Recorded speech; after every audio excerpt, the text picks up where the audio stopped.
ಗಜೇಂದ್ರ ಸೇರಿದಂತೆ ಗ್ರಾಮಗಳಲ್ಲಿ ಕಳೆದ 2 ದಿನಗಳಿಂದ ಸುರಿಯುತ್ತಿರುವ ಧಾರಾಕಾರ ಮಳೆಯಿಂದಾಗಿ ಜನಜೀವನ ಅಸ್ತವ್ಯಸ್ತಗೊಂಡಿದೆ. ಬರದ ನಾಡೆಂದೇ ಕರೆಯಲ್ಪಡುವ ಗಜೇಂದ್ರಗಡದಲ್ಲಿ ಕಳೆದ 2-3 ದಿನಗಳಿಂದ ಗುಡುಗು ಸಿಡಿಲಿನೊಂದಿಗೆ ಮಳೆಯ ಆರ್ಭಟ ಶುರುವಾಗಿದೆ. ಸೂರ್ಯನ ದರ್ಶನವಾಗದೆ ಜನಜೀವನ ಅಸ್ತವ್ಯಸ್ತಗೊಂಡಿದೆ. ಮೋಡ ಕವಿದ ವಾತಾವರಣ ಜೊತೆಗೆ ಭರ್ಜರಿ ಮಳೆ ಸುರಿದಿದೆ. ಪಟ್ಟಣದಲ್ಲಿ ಕಳೆದ 2 ದಿನಗಳಿಂದ ಮಲೆನಾಡಿನ ವಾತಾವರಣ ಸೃಷ್ಟಿಯಾಗಿದೆ. ಸುರಿದ ಮಳೆಯಿಂದಾಗಿ ವ್ಯಾಪಾರಸ್ಥರು ನಿದ್ದೆಗೆಡಿಸಿದೆ. ಗುಡುಗು ಸಹಿತ ಸುರಿದ ಭರ್ಜರಿ ಮಳೆಯಿಂದಾಗಿ ಬೇರೆ ಊರುಗಳಿಂದ ಪಟ್ಟಣಕ್ಕೆ ಆಗಮಿಸಿದ್ದ ವ್ಯಾಪಾರಸ್ಥರು ಪಡಬಾರದ ಕಷ್ಟ ಅನುಭವಿಸಿದರು. ಮಳೆಯಲ್ಲಿ ನೆನೆದು ವಹಿವಾಟು ಸಂಪೂರ್ಣ ಅಸ್ತವ್ಯಸ್ತಗೊಂಡಿತು.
ಅಕ್ಕರ ನಿಮ್ಮ ಹೆಸರು ಏನ್ರಿ?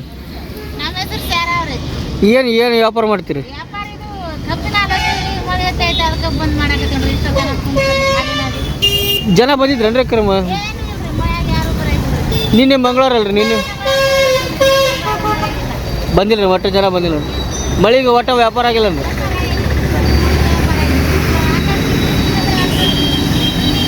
ಈಗ ಇದು ಮಳೆಗೆ ನಿಮ್ಗೆ ಏನು ಸೇಫ್ಟಿ ಗಿಫ್ಟಿ ಏನು ಏನು